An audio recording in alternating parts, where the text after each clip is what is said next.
এ মালিকুল মউত এইভাবে তিনবার আয়াতটা পড়িবে, সঙ্গে সঙ্গে আজরাইল মারা যাবে। কে থাকবে ভাই? দূরে বলেন। আর কে থাকবে ভাই? আল্লাহ। তখন আল্লাহ রাব্বুল আলামিন বলিবেন, ইয়া দুনিয়া, ইয়া দুনিয়া, হে দুনিয়ার মানুষেরা, তোমার বিল্ডিং গুলো কোথায়? তোমার জায়গা জমিন কোথায়? তখন আল্লাহ রাব্বুল আলামিন বলিবেন, আইনা তাজহাবুল, আইনা তাজহাবুল, এটা আমার বাড়ি, এটা আমার ঘর, তোমার বাড়ি গাড়ি কোথায়? তখন আল্লাহ রাব্বুল আলামিন বলিবেন, লিল্লাহি ওয়াহিদুল কাহার, লিল্লাহি ওয়াহিদুল কাহার, হে দুনিয়ার রাজারা, হে দুনিয়ার প্রজারা, হে দুনিয়ার নেতারা, হে দুনিয়ার এমপিরা, তোমার নেতাগিরি কোথায়? তোমার এমপিগিরি কোথায়? তোমার মন্ত্রিত্ব কোথায়? তখন আল্লাহ রাব্বুল আলামিন বলিবেন, আলাল জাব্বার, আলাল মুতাকাব্বির, আমি প্রতাপশালী, আমি বাদশার বাদশা একমাত্র আল্লাহ রাব্বুল আলামিন। জুড়ে বলেন সুবহানাল্লাহ। আমি বাদশার বাদশা, আমি প্রতাপশালী। কে থাকবে ভাই? আল্লাহ। কত বড় কথা! আল্লাহ রাব্বুল আলামিন থাকিবে। তার জন্য আমি না, আপনি না, কবরে কি নিয়ে যাব সেটা হিসাব করে। আপনি আমি যে কত গুনাহ করি, সমস্ত গুনার শাস্তি যদি আল্লাহ রাব্বুল আলামিন আপনি আমাকে দুনিয়াতে দিত, আল্লাহ কাছে, বান্দা তুমি শ্বাস পালামত তুমি জায়গা পাইতে না, ঠিক না ঠিক? তবু আমি আল্লাহ রাব্বুল আলামিন কিছু কিছু গুনাহ আছে বান্দাকে দয়া করে আমি মাফ করিয়ে দিয়ে। জুড়ে বলেন সুবহানাল্লাহ। বিশ্ব নবী জনাবে মুহাম্মদুর রাসূলুল্লাহ সাল্লাল্লাহু আলাইহি ওয়াসাল্লামের কাছে একটা লোক এসেছে, বলেছেন, হে আল্লাহর রাসূল, আমি হাতে গুনাহ করেছি, আমি পায়ে গুনাহ করেছি, আমি বুদ্ধিতে গুনাহ করেছি, আমি চোখে গুনাহ করেছি, আমার গুনাহ মাফ হবে না, আমি এত গুনাহ করেছি। গুনার দিকে যদি আল্লাহ রাসূল আমি যদি তাকাই, জাহান্নাম ছাড়া আল্লাহ রাসূল আমার কোন জায়গা নেই, আমি এত গুনাহ করছি। সঙ্গে সঙ্গে আল্লাহ রাসূল বলেছেন, শুনো আল্লাহর বান্দা, তুমি কি মুসলমান হয়েছো? ওই লোকটি বলল, হুজুর আমি মুসলমান হয়ে গেছি।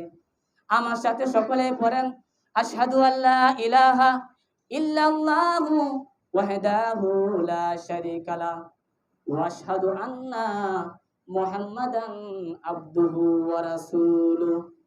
আল্লাহ রাসূল বলেছেন, শুনো আল্লাহর বান্দা, তুমি যখন কলিমা পড়িয়া মুসলমান হয়ে গেছো, কলিমার বিনিময়ে আল্লাহ রাব্বুল আলামিন তোমার পিছনের তামাম জিন্দেগীর গুনাহগাতা মাফ করে দিয়েছে। জুড়ে বলেন সুবহানাল্লাহ। কলিমার বিনিময়ে আল্লাহ রাব্বুল আলামিন তোমার পিছনের তামাম জিন্দেগীর গুনাহগাতা আল্লাহ রাব্বুল আলামিন মাফ করে দিয়েছে। জুড়ে বলেন সুবহানাল্লাহ। শুধু আল্লাহ রাব্বুল আলামিন তোমাকে মাফ করে নাই, তোমাকে আরো কি করেছে শোনো আল্লাহর বান্দা, ইউবাদদিলু সাইয়্যিকুম আহসানু আমালা, ইউবাদদিলু সাইয়্যিকুম আহসানু আমালা।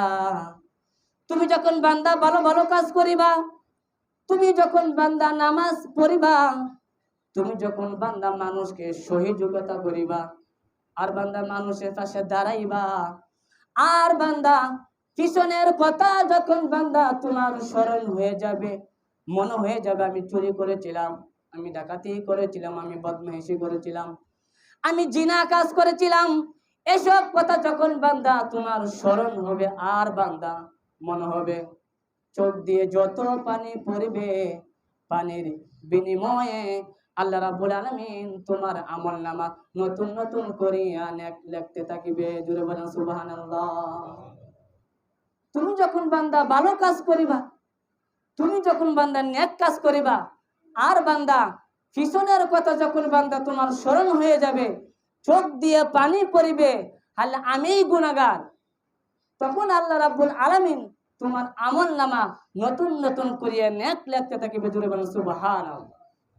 আল্লাহ রাব্বুল আলামিন বলেছেন, কোন বান্দা যদি গভীর রাত্রে উঠিয়া আর যদি বলে নামাজ পড়িয়া, যদি বলে হায় আল্লাহ, আকাশের উপরে জমিনের নিচে আমার মতন গুনাহগার বান্দা পৃথিবীতে নাই, এইভাবে যদি কোনো বান্দা গভীর রাত্রে যদি কাঁদে, আল্লাহ রাব্বুল আলামিন ওই বান্দাকে ভাই মাফ করিয়ে দে। জোরে বলেন সুবহানাল্লাহ।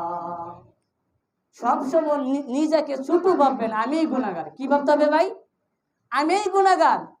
আল্লাহ, দুনিয়ার মানুষের কাছে তুমি আমাকে ছোট বানিয়ে দাও, আল্লাহ তুমি আমাকে আল্লাহর কাছে বড় বানিয়ে দাও। তখনই আল্লাহ রাব্বুল আলামিন বান্দাকে ভালোবাসে। জোরে বলেন সুবহানাল্লাহ। সবসময় নিজেকে কি ভাবতে হবে ভাই? ছোট। আল্লাহ আমি গুনাহগার, আমি পাপী, আমার মতন গুনাহগার আল্লাহ পৃথিবীতে নাই। আর যদি নিজেকে বড় ভাবেন, আল্লাহকে বড় ভাবেন না, তা আপনি দুনিয়াতে আল্লাহ রাব্বুল আলামিন আপনাকে বড় দিয়ে দিবে, কিন্তু পরকালে কি আপনি কি বড় হইতে পারলেন? তো বড় হইতে গেলে আপনি আমার কার কাছে লাগবে ভাই? আল্লাহ রাব্বুল আলামিনের কাছে। প্রত্যেকটা বান্দা বান্দি আল্লাহর কাছে দর আছে না নাই ভাই? আছে না নাই? সকলেই আছে। কি করেন না করেন সমস্ত বডি আপনি সাক্ষী দিবে। সমস্ত শরীর কাল কিয়ামতের দিন হাতে কথা বলবে, চোখে কথা বলবে, জিহ্বা কথা বলবে। ঠিক না বেটি? আপনি আমি কথা বলি, জিহ্বাটা কে দিছে ভাই? আল্লাহ। বলেন আলহামদুলিল্লাহ। এই জিহ্বাতে আপনি আমি কত কিছু গাই। এই দুটো চোখ কে দিছে ভাই? আল্লাহ। অনেকে দুটো চোখও নাই, চক্ষু দিয়ে বান্দা তুমি দেখতেছ, বলেন আলহামদুলিল্লাহ। আপনি আমার বডির ভিতরে কত কিছু নিয়ামত আছে। ঠিক না বেটি? কত নিয়ামত আছে। অনেকের চোখ নাই, অনেকের পা নাই। তা আল্লাহ বলছে, বান্দা তুমি নিয়ামতের শুকরিয়া আদায় করতে চাও, তুমি নিজেকে সবসময় ভাবো আমি তোমার বডির ভিতরে আমি তোমাকে কি দিয়েছি, তুমি এটাই তোমার নিয়ামত। ঠিক না বেটি? আর তোমার বাইরে যাওয়ার দরকার নাই। আসমানকে সৃষ্টি করছে কিভাবে আল্লাহ, এটা তোমার গবেষণা করার দরকার নাই। আমি তোমাকে কিভাবে সৃষ্টি করেছি সেটাই তুমি নিয়ে গবেষণা করো। ঠিক না বেটি? আর আমাকে নিয়ে তুমি কি চিন্তা করিও না, ভাইবেও না। তার জন্য ভাই আপনি আমি মুসলমান, 5 ওয়াক্ত নামাজ কোনোদিন ছাড়বেন না। ছাড়বেন ভাই? নামাজের বিচার আগে হবে। তার জন্য আপনি আমি মুসলমান। আল্লাহ রাব্বুল আলামিন নিজে বলছে, বান্দা মুসলমান না হয়ে তুমি কবর আসিও না। এটা আমার কথা না, এটা হাদিসের কথা। মুসলমান না হয়ে বান্দা তুমি কবর আসিও। তা কত বড় কথা। তো মুসলমান হয়েই আমার কি কবরের ভিতরে কি যাও না? ঠিক না বেটি? তার জন্য দোয়া করে আল্লাহ রাব্বুল আলামিন সবাইকে 5 ওয়াক্ত নামাজ জামাতের সহিত আদায় করা তৌফিক দান করুন। ওয়া আখিরি দাওয়ানা আলহামদুলিল্লাহি রাব্বিল আলামিন। আসসালামু আলাইকুম ওয়া রাহমাতুল্লাহি ওয়া বারাকাতুহু। আমার বাড়ি এসে গাবুর কাছে।